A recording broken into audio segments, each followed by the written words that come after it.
Fala aí, vestibulando, vamos para cima de mais um de Física do Enem 2022.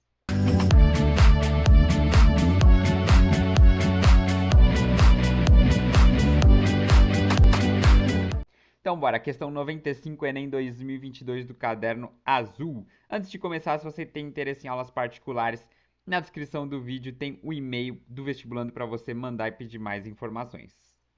Sem compromisso, só manda um e-mail. Além disso, já deixa seu like neste vídeo aqui, já se inscreve no canal, para mim é muito importante para continuar a conseguir fazer vídeos. Então, eu agradeço demais. Então, bora. Questão 95. O físico Hans C. Ørsted observou que um fio transportando corrente elétrica produz um campo magnético. A presença do campo magnético foi verificada ao aproximar uma bússola de um fio conduzindo corrente elétrica. A figura ilustra um fio percorrido por uma corrente elétrica I, tá aqui para cima, constante e com sentido para cima.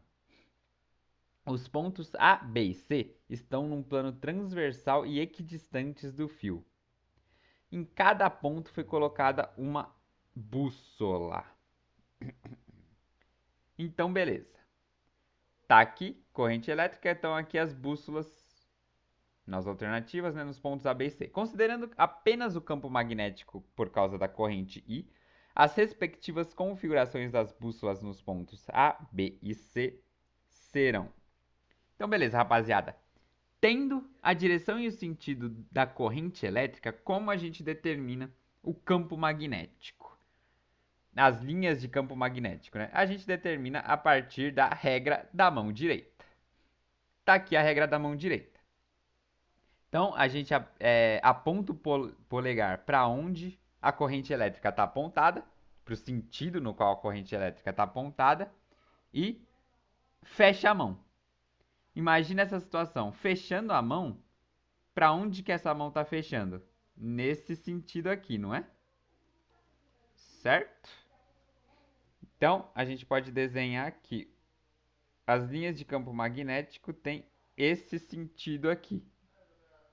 Elas formam linhas circulares com esse sentido, segundo a regra da mão direita. Maravilha. Então, em cada ponto do campo magnético, eu vou ter vetores de indução magnética que vão determinar o sentido aqui, como a bússola vai se comportar. E como são esses vetores? Acompanhando o sentido do campo magnético e tangentes à circunferência. Então, por exemplo, chegando aqui no ponto A, eu desenho um vetor tangente à circunferência no sentido do campo magnético. Aí eu continuo, chego no ponto B, tangente à circunferência no sentido do campo magnético. Continuo a minha circunferência no sentido do campo magnético, chego no ponto C, novamente tangente à circunferência no sentido do campo magnético.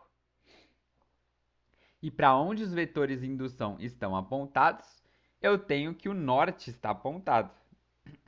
Então, o norte vai estar apontado para esse sentido aqui, para esse aqui no ponto B e para esse aqui no ponto C. Qual é a alternativa que representa essa situação? É a alternativa D de Damasco. Tá aqui, ó. O norte é o pretinho, o sul é o branquinho. Então tá aqui, ponto A. O norte está apontado justamente para onde aponta o vetor indução. Ponto B, mesma coisa. Ponto C, mesma coisa. Norte apontado para onde aponta o vetor indução. Então a gente tem que achar o campo magnético usando a regra da mão direita a partir do sentido da corrente elétrica. E depois só desenhar os vetores de indução tangentes à circunferência que representa o campo magnético, no sentido do campo magnético. Alternativa correta, alternativa D. Beleza, rapaziada? Qualquer dúvida, só escrever aqui embaixo nos comentários. Te vejo no próximo vídeo. Continue estudando, continue no vestibulando.